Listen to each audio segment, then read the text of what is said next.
Hi all, you're watching It's Bevs. In this video, we will be making Basque Burnt Cheesecake. It is crustless and cooked at a very high heat, resulting to its unique look.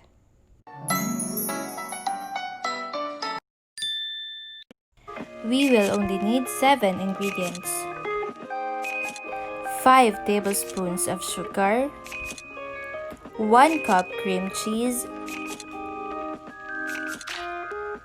2 eggs,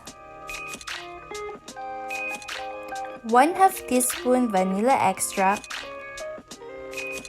1/2 teaspoon lemon juice, 1/2 cup all-purpose cream, and last but not the least, 1 and 1/2 tablespoon flour. Line 6 inches circle cake tin with wax paper. Don't worry if it's crumpled, we want it that way. Because my nephew loves cracking the eggs, I give him the opportunity to do so. Look how focused and adorable he is.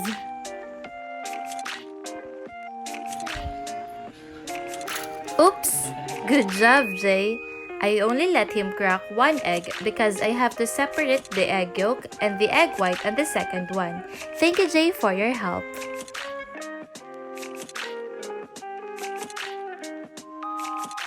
On a bowl, combine cream cheese and white sugar.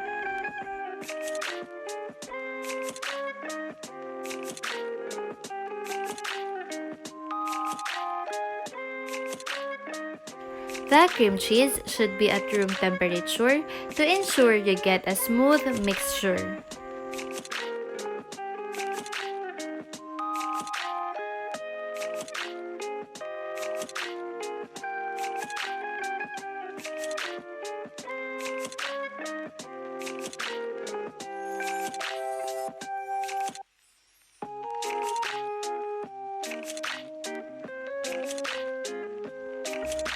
Beat sugar and cream cheese together on medium speed until smooth.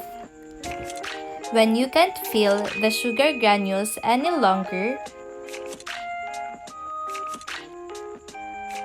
it's time to add the egg.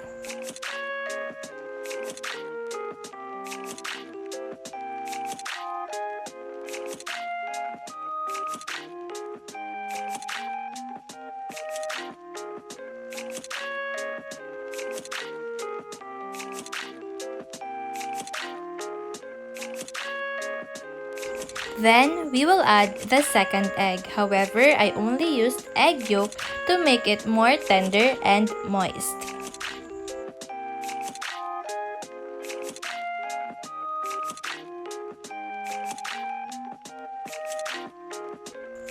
Add in lemon juice and vanilla extract.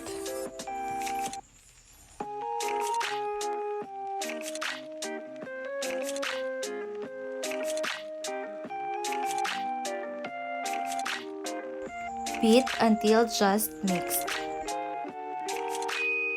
In a separate bowl, mix all-purpose cream and flour.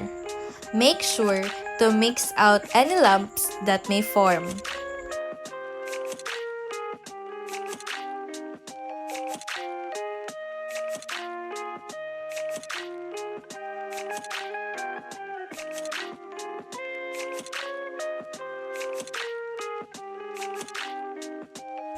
Slowly pour the cream flour mixture into the cheese mixture.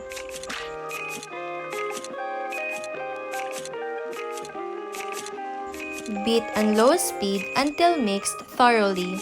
Increase speed to medium and mix for 15 seconds just to ensure it's all combined.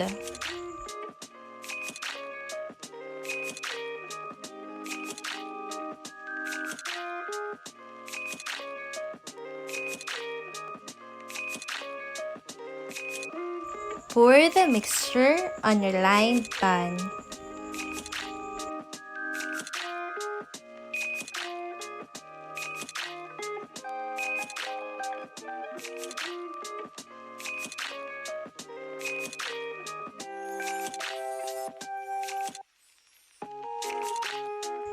We're almost done. It's time to bake it.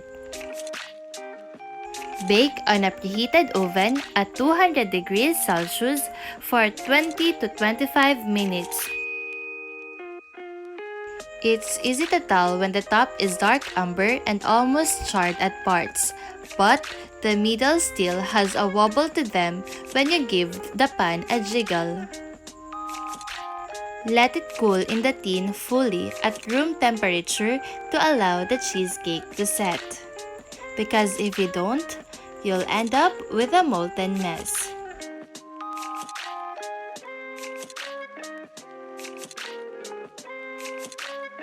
Once cool, remove from the baking tin and enjoy at room temperature.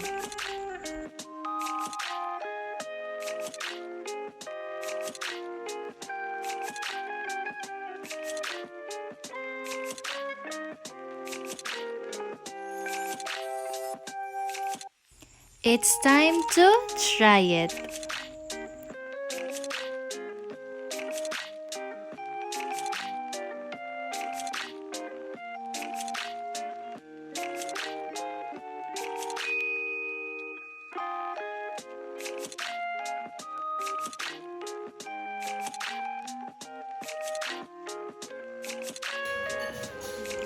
Serve it at room temperature for a softer middle.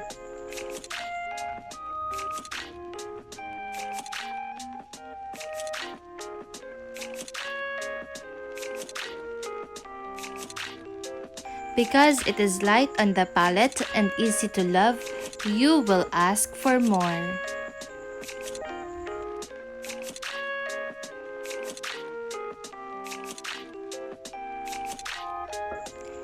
It has a soft, gooey, creamy center. Hope you too will make it. Enjoy it with your fam! Thank you for watching.